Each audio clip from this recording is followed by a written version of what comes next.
Hi, I'm Arti Bhalerao. I'm the Chief Dietitian with Momstory. In today's section, let's discuss how do I understand if I'm eating enough during my pregnancy. As we all know, pregnancy is a complex period which involves a lot of physiological hormonal changes. Now, all of this impact your food, your dietary intake, and physiology as well. Now, considering nutrition, a lot of concerns do come as a mother to you. Sometimes it's an increased weight gain which makes you worry, am I eating too much? At the same time, am I compromising on my nutrients? Do I eat regularly? How many meals do I take? And should the diet intake be the same for the first trimester, second trimester, and third trimester? So, in today's section, let us discuss all of these. So, firstly, the nutrient intake varies every trimester. So, if you are into your first trimester, it's not needed that we drastically increase the diet intake. In the first trimester, it is very important that we eat healthy, but yes, an extra energy intake of 100 calories in addition to your body's requirement is recommended, and an additional protein intake of 10 grams a day is enough. Whereas when we go into the second and third trimester, these nutrient intake requirements do increase. And when the nutrient requirement increase, it has to be associated with a very good nutrient intake, a very good diet intake. So here intentionally I mention nutrient intake because there's a difference in eating more of calories and eating more of nutrients.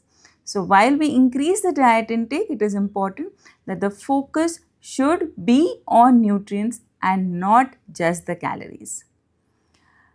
While we do this, so in the second and third trimester, it is very important that we also monitor the diet intake with the different parameters that are available, the BSL to be monitored well, how well is the weight gain, and what are the nutrient deficiencies which are observed, which are evident, have to be taken care while we modify the diet in these periods. Now comes the next question, how do I understand if I am eating enough? So let's understand some quick signs that will help us to know if the diet intake is adequate enough and what are the quick fixes that we need to ensure to improve the nutrient intake. So firstly, a slow and a steady weight gain in the expectant mother is an indicator that yes, the nutrient intake has been adequate. Second, just watch how are your energy levels. So if you are feeling constant giddy or dizzy, which means that the sugars are not maintained well, and sugar is going to be also supplying energy. So if there's constant headache, dizziness, giddiness will also mean that the diet intake is not adequate enough. Thirdly, watch how is the gut health doing. If you are constipated, so if a diet intake is poor, again it will lead to frequent constipation.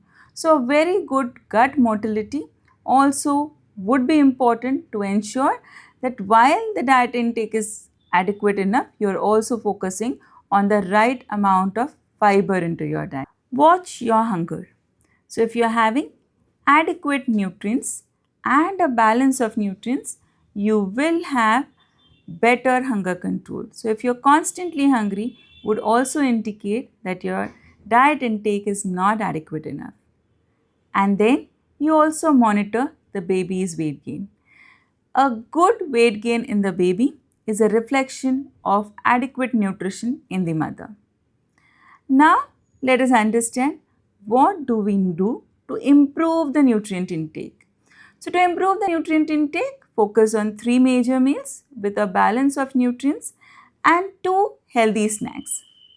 So to include healthy snacks, focus on things that are good in proteins, healthy or what we call as complex carbohydrates and good type of fats. Over here, things like makhanas, some amount of millets, protein-based foods which includes eggs, paneer, sprouts, pulses and healthy nuts come to your rescue. Take care of your hydration. Have fixed meal timings and keep them screen free. And have an active lifestyle as indicated by your consultant. It is very important that we eat healthy so that we ensure short-term and long-term health of both mother and the baby. To know more, visit us at Momstory.